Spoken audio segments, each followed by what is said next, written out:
mundo chato, não posso mais nem falar o que eu penso, gente. Não posso falar as coisas que eu tô pensando, porque daí pode virar um tweet, aí pode virar não sei o quê, aí vai pra internet, vai pras redes, vai pelo WhatsApp das pessoas, não posso mais falar nada. Será? Há 18 anos eu treino pessoas para falarem em público em frente às câmeras e eu sempre ouço esse tipo de comentário. E vou dar para vocês a minha opinião. O problema não é falar o que você pensa. Você super pode falar o que pensa. Aliás, é uma forma de você evoluir.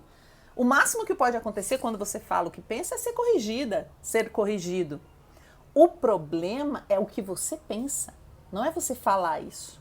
Muitas vezes num treinamento de comunicação, a pessoa espera que eu ensine ela a mentir ou a evitar as coisas que ela pensa. E isso é muito difícil, isso é um trabalho de ator, de atuação, que eu sei treinar, já treinei muitos atores, mas não é o trabalho quando eu tô treinando um palestrante, uma executiva, uma CEO de uma empresa, alguém que tá buscando, sei lá, investimento para começar a sua startup. O trabalho não é de atriz e de ator. Não é para esconder ou para falar algo totalmente diferente daquilo que você acredita. A gente precisa, nesses casos, questionar o que é que você pensa, o que é que você acredita, para ver se o seu pensamento condiz com o espírito do tempo no qual a gente vive. Se vai virar um tweet, isso é ótimo, que seja a seu favor. Sabendo que as coisas viram tweet, que sempre tem alguém filmando o que você está falando, veja isso de uma maneira positiva, utilize isso a seu favor. E o que eu acredito que está formando essa visão de que eu não posso dizer o que eu penso? Uma dificuldade que muitas pessoas têm de diferenciar o que é a experiência individual e o que é o mundo e a experiência de todas as outras pessoas. Muitas pessoas dão opiniões sobre aquilo que elas viveram no seu íntimo e que é super válido. Nossa experiência individual baliza tudo que a gente percebe de mundo e ela é muito importante que você tenha plena consciência do que você sente, de como são as suas experiências, mas elas não são regra. Às vezes elas são exatamente a exceção à regra. E aí eu tenho 4 exemplos para dar para vocês sobre isso. Tenho eles anotadinhos aqui. Conheci um rapaz que teve Covid há mais ou menos 2 semanas, falei com ele, e ele disse, nossa, tá super tranquila essa coisa de Covid, quando eu fui ser atendido só tinha 2 pessoas lá para serem atendidas, tá super sossegado, não vejo por que ficar com essa coisa de máscara, álcool gel, isso já tá sob controle. Aí eu falei, vamos lá. Em que hospital você foi atendido? Em que horário do dia? É uma região da cidade que tem vários hospitais? É uma região que tem poucos hospitais? Você tem plano de saúde? Não tem plano de saúde? Ele tem plano de saúde. Sabe, existe um contexto. Você não pode, porque você teve um bom atendimento rápido e não viu muitas pessoas na sala de espera, não era nem onde as pessoas estão sendo tratadas, fazer uma afirmação de que o Covid não existe, não é um problema. Porque foi nessa conclusão que ele chegou. Porque ele deu muito valor à sua experiência particular. A gente precisa dar valor a ela, mas ela não é um consenso. Outra pessoa, um executivo que eu treinei para dar uma palestra em público, né? Vai ser online, mas vai ser para uma grande audiência. E uma das coisas que ele disse, que estava no conteúdo dele, ele disse que foi ótima a maneira com que o Brasil lidou com isso, porque isso vai trazer muitas vantagens no sentido econômico. Aí eu parei e ele falei, foi ótima a maneira com que o Brasil está lidando com isso? Você vai falar isso na frente de uma audiência grande? Tem certeza? Aí ele já repensou, na hora ele entendeu o que eu quis dizer. Com essa quantidade de mortos, foi ótimo para quem? Como é que você vai afirmar que foi ótimo? Com a quantidade de mortos diários, como é que foi ótimo? Foi ótimo para quem? Porque para ele foi ótimo. Que bom que ninguém da família dele faleceu. Que bom que ele tem um excelente plano de saúde. E às vezes a pessoa consegue abrir um pouco a sua visão, mas só para quem está perto. Então, geralmente, uma pessoa convive com pessoas parecidas com ela, que tem mais ou menos as mesmas condições financeiras, frequenta mais ou menos os mesmos lugares, tem trabalhos mais ou menos parecidos, e aí ela pega aquele contexto para analisar. E foi o que ele fez. Na hora ele já entendeu e se corrigiu. Ele não corrigiu a fala, ele corrigiu o pensamento. Ele percebeu que estava equivocado, que ele não pode fazer uma afirmação dessa. Ele pode falar que para ele está tranquilo. Agora, ele não pode dizer que está tranquilo no país, diante da nossa situação que é péssima. Um pouco disso foi o que aconteceu com o vice-presidente, que é um exemplo que a gente precisa citar aqui. O que ele fez? Ele disse: não existe racismo no Brasil. E o argumento que ele trouxe para embasar isso é uma experiência pessoal de ter estudado nos Estados Unidos há muitos anos atrás, durante um período de 2 anos. Ele pegou essa experiência pessoal, como lá ele viu um tipo de expressão do racismo, onde as pessoas não podem frequentar os mesmos lugares naquela época, ele deduziu que como aquilo não é assim no Brasil, não existe racismo. Mesmo com tudo o que é falado, estudado, demonstrado, ele escolheu a experiência particular e parece, ao que tudo indica, que ele realmente acredita nisso.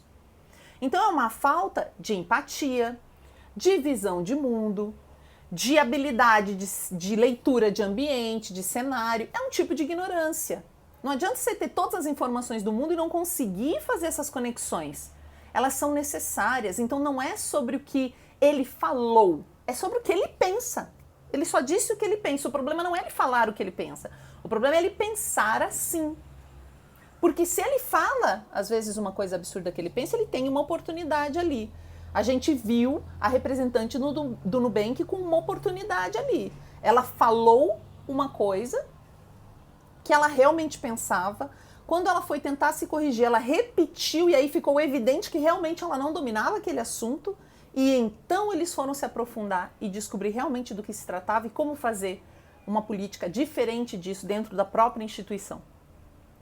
E o último exemplo é de uma amiga minha. A irmã dela sempre sofreu de enxaqueca. Eu estou dando vários exemplos, grandes e pequenos, para a gente ver como isso acontece em todo... Está acontecendo com você agora. Está acontecendo comigo agora. Tem alguma coisa que eu estou levando a minha experiência pessoal com tanta consideração que eu não estou conseguindo ver o resto. A gente precisa de uma atenção extrema nesse lugar. E essa irmã da minha amiga tinha muita enxaqueca a vida inteira. Em determinado momento descobriu que era uma intolerância a glúten. Ela sofreu a vida toda, descobriu isso e a vida dela ficou maravilhosa. E aí ela decidiu que enxaqueca é causada por intolerância a glúten. Minha amiga avisou ela e falou: irmã, não, né? Tem milhares de coisas que causam enxaqueca, pelo amor de Deus. É só pesquisar, tá aí. Não, é isso que causa enxaqueca. Porque para ela era isso. Aí ela fez uma página, começou a criar conteúdo e começou a compartilhar essa informação de que enxaqueca é causada por intolerância a glúten. Em determinado momento, uma plataforma onde ela colocava os vídeos dela e os posts, classificou ela como conteúdo falso. E aí ela, como assim? Como fake news. Porque é um conteúdo falso, não é uma verdade. Pode ser uma verdade para ela, mas não é uma verdade. Às vezes a nossa verdade individual é uma exceção à regra. A gente comprova a exceção. Ela, por uma característica específica, papapi, papapá, dava enxaqueca. Enxaqueca, meu Deus. Aí ela mesma foi estudar e descobriu que pode ser causado por um monte de coisas, tem vários fatores. Não é uma verdade. Então a gente precisa o quê? Pegar a nossa experiência individual, observar, sentir, compreender e colocar em perspectiva. E alguém totalmente diferente de mim? Em outro lugar como é? Se eu não sei, eu preciso perguntar. Se eu não convivo com pessoas diferentes de mim, eu preciso dar um jeito de me conectar com essas pessoas. É essa tal da questão da pluralidade, diversidade que tanto se fala. Como é que a gente vai ter uma solução melhor? Quando a gente conseguir compreender vivências diferentes, pontos de vista, realidades diferentes, e aí a gente tem que se coçar. Quando você vai se expor publicamente, para mim é sua obrigação ir atrás de informação. E mesmo assim, na velocidade que as coisas estão, é claro que você vai se equivocar, eventualmente vai falar uma groselha, e aí as pessoas vão te corrigir, você tem que ter essa disponibilidade. Então, minha opinião é que não é problema você falar o que pensa. O problema é o que você pensa. É um passo antes, é mais profundo, mais complexo. As coisas têm uma complexidade, sempre tiveram. Eu não posso dizer hoje as coisas são complexas. Tudo isso que envolve sentimentos, que envolve a nossa vida cotidiana, nós somos muitos seres humanos, plurais, diversos, com realidades totalmente distintas. Totalmente distintas. E cada vez mais conectados. Então, se antes você falava e só pessoas parecidas com você escutavam, elas podiam concordar, mas agora um monte de gente vai ouvir. Então, como você constrói uma comunicação que cria um laço, que cria um link para todo mundo? Se você sabe que isso vai chegar para muita gente, aproveita essa oportunidade. Dá para aproveitar essa oportunidade. Eu vejo gente fazendo isso o tempo todo. É possível. Deixa eu ver se eu esqueci alguma coisa, que eu fiz até anotações. Exatamente. É possível, meu último recado. A gente precisa sempre questionar o que a gente pensa. E o máximo que vai acontecer quando você fala o que pensa é você mudar de opinião. E isso é maravilhoso. Não tem nada mais chato você encontrar a pessoa 10 anos depois, ela tem a mesma opinião. Não dou nada, gente. Eu, pelo menos, não quero ser essa pessoa. Então, vamos ter essa atenção. Se vocês tiverem outros exemplos, quiserem dividir comigo, passem aí. É claro que eu estou partindo também da minha opinião particular, do que eu vivencio nos treinamentos, mas acredito que é uma contribuição aí para sua fala, para sua expressão, para sua comunicação. Observe não apenas como você fala, mas o que. Porque eu posso ficar lá lapidando o que você fala, mas se o que estiver equivocado, não tem lapidação que dê jeito. Da mesma forma, se o seu pensamento estiver muito alinhado com o que eu vou chamar aqui de espírito do tempo, e você pode estudar um pouquinho sobre isso, que é bem legal, né, com a atualidade, ele estiver condizente com o momento que a gente está vivendo, mesmo que a sua fala esteja um pouco embaralhada, as palavras não sejam, sabe, as melhores, a estrutura da sua fala não esteja incrível, você vai comunicar. Diz uma amiga minha, né, citando outras pessoas, que o bom comunicador comunica. Então não é sobre ficar elaborando a frase, é sobre você realmente ter algo a dizer que faça sentido, que seja uma contribuição genuína para a vida das outras pessoas.